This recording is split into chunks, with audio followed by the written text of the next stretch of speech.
বন্ধু, অনেক শুনেছ গঞ্জনা অপমান। এখন জবাব দেওয়ার সময় এসে গেছে। মুখে মুখে নয়, কিছু করে সফল হয়ে জবাব দেওয়ার পালা। নিজের ভুলগুলোকে অ্যাভয়েড করে সঠিকভাবে সাফল্যকে হাতের নাগালে পেতে হবে। বন্ধু, যদি সত্যিই সফল হতে চাও তাহলে নিজেকে অবজার্ভ করো আর বাকি দুনিয়াকে ইগনোর করো। এ কি ভাবছে, ও কি বলবে, বন্ধুরা কি ভাবছে, পাড়ার কাকু কি চোখে দেখবে, এই সব না ভেবে নিজের স্যাটিসফ্যাকশনের জন্য কাজ করে যাও। সর্বদা এটা ভেবে রাখো, প্রতিষ্ঠিত হতে গেলে বাইরের মানুষের সব কথা মাথায় নেবে না, বরং নিজের বিচার বুদ্ধি দিয়ে ভালো মন্দের পার্থক্য করতে হবে। পৃথিবীতে তারাই সাকসেসফুল হয় যাদের ক্ষমতা আছে বাইরের নেগেটিভ থেকে নিজেকে বাঁচিয়ে নিজের গোলকে ঠিকঠাক রেখে নিজের গন্তব্যে এগিয়ে যাওয়ার। এদের বেস্ট গুণ হলো জীবনকে অন্যভাবে দেখা। আসল কথা হলো, সফল হতে এটা গুরুত্বপূর্ণ নয় যে তোমার বয়স কত কম বা বেশি, গুরুত্বপূর্ণ এটাই যে তোমার চিন্তা ভাবনা কেমন বয়সে রাখো। জীবন তোমাকে বারবার আঘাত দেবে, ঠক্কর খাবে, তার মানে এই নয় যে তোমাকে হারানোর জন্য এটা করে। আসলে তোমাকে স্ট্রং বানানোর জন্যই তোমাকে আঘাত দেয়। জেতা বা হারা নিজের চয়েস। তুমি যদি জিততে চাও তাহলে কোনো বাধাই বাধা হয়ে ওঠে না। তথাপি আমরা সমস্যার সামনে মাথা নামিয়ে দিই, এটা জেনেও যে জীবন হারাতে চায় না, কেবল জেতানোর জন্যই সমস্যার সৃষ্টি করে। আমাদের কাজ হলো সেই সমস্যাটাকে সলভ করা।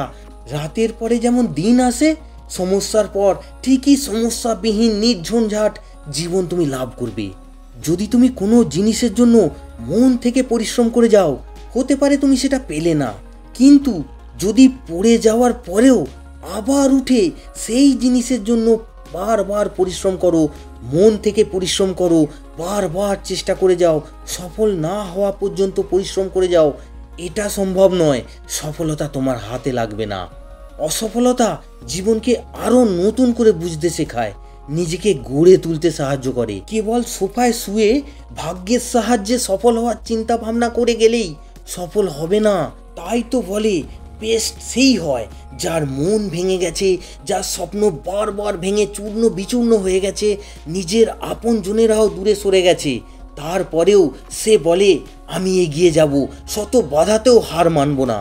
পরিস্থিতি যত কঠিন গুরুগম্ভীরই হোক না কেন, হার মেনে নেবে না। জীবনে উত্থান পতন দুটোই আছে, আমাদের হার্টবিটও আপস অ্যান্ড ডাউনস হয়ে যায়, এটা জানান দিতে যে আমরা জীবিত আছি। তাই আপস অ্যান্ড ডাউনস থেকে ভেঙে পড়বে না, কখনোই হার মেনে নেবে না। যে হার মেনে নেবে সে কখনোই নিজের লক্ষ্যে পৌঁছাতে পারবে না, সে সারা জীবন অসফল হয়েই থেকে যায়। এই পৃথিবীতে সকল সমস্যার সমাধান আছে, দরকার শুধু সেটাকে খুঁজে নেওয়া, দরকার পরিশ্রম করা, দরকার ভাবনা চিন্তা করা। হার তো সবাই মেনে নেয়, জেতার জন্য লড়াই কেবল 1-2% মানুষই করে, আর তারাই সফল হয়। পরাজয় জীবনেরই অংশ, পরাজয়ের পর জয় প্রাপ্তির মজাই অন্য রকমের হয়। বন্ধু, শুধু মনে রাখবে, ইউ ক্যান ডু ইট, তুমি পারবে। হ্যাঁ, তুমি পারবে সফল হতে, শুধু দরকার একটু বিশ্বাস। তুমি নিজেকে বিশ্বাস করো, সফল তুমি হবেই।